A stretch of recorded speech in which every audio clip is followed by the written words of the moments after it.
Well, I'm joined now live by Abigail Lemuria, the co-founder of WhatsApp Indonesia, a digital media platform that unpacks Indonesian politics, and she's joining us live from Jakarta. Abigail, we've seen these protests from workers, from students. We also saw those huge protests earlier this month in Pati in central Java. Is there a sense that there's growing frustration in Indonesia at the economic situation beyond the benefits that these politicians were receiving? Yeah, absolutely. I think what happened has been a culmination of months of not only economic but also political frustration all over the country. As you said before, we are in the middle of worsening economy, collapsing job market, where thousands has been laid off. And instead of compassion, these people are continuously met with indifference and even sometimes tone deaf and insulting responses. And so I think beyond economic hardship, what really angers the people are the arrogancy they are seeing from their leaders. So, for example, the finance minister openly questioned whether raising salaries for honorary teacher who earns well below minimum wage should be a burden that the state budget should bear. Meanwhile, House of Representative members collect thousands of dollars in benefits every month. We've seen representative call protester literally idiots for protesting.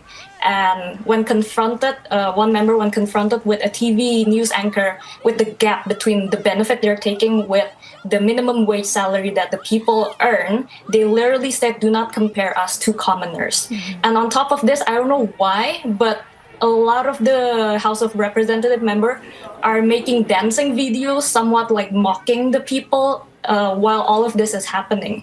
And so, like what we're seeing in Pati, I think a lot of the people said that it doesn't matter that the region have pulled back the tax hike attempt. What angers them is the arrogancy that they continuously receive and see again and again. And Abigail, if we put some of that into context for our audience, looking specifically at the housing benefit for politicians, that amount was 10 times the minimum wage. And the important thing for our audience to know is that many Indonesians are informal workers. They're not even on the minimum wage. So certainly a sense of a widening gap causing frustration. Yeah, so to give you a better picture, so the recent benefit hike that the House of Representatives are getting is around $6,000 or even more in total. That is included in like housing benefit and other stuff. So they can take home around 6,000 or even more USD per month. Meanwhile, average Indonesians' minimum wage is $340. And like you said, most Indonesians earn way below that. Because most of them are informal workers and because formal work is very hard to come by recently. And all of this is happening while the government also claims to be doing efficiency. So they are cutting a lot of budgets from a lot of programs because they say they need to do efficiency for the state budget.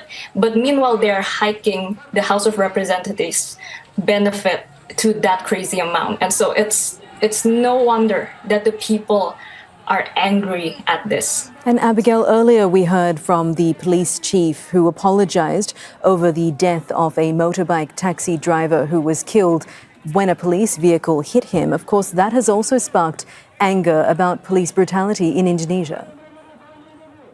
Yeah, absolutely. I mean, police brutality in Indonesia, unfortunately, is not something new. So there has been protests in Indonesia, and whether it be peaceful protests or whatnot, it has been met continuously with police brutality and excessive violence. And unfortunately, from what I've seen, there has been little to no accountability that's been done. So this type of brutality has been culminating for months or even years.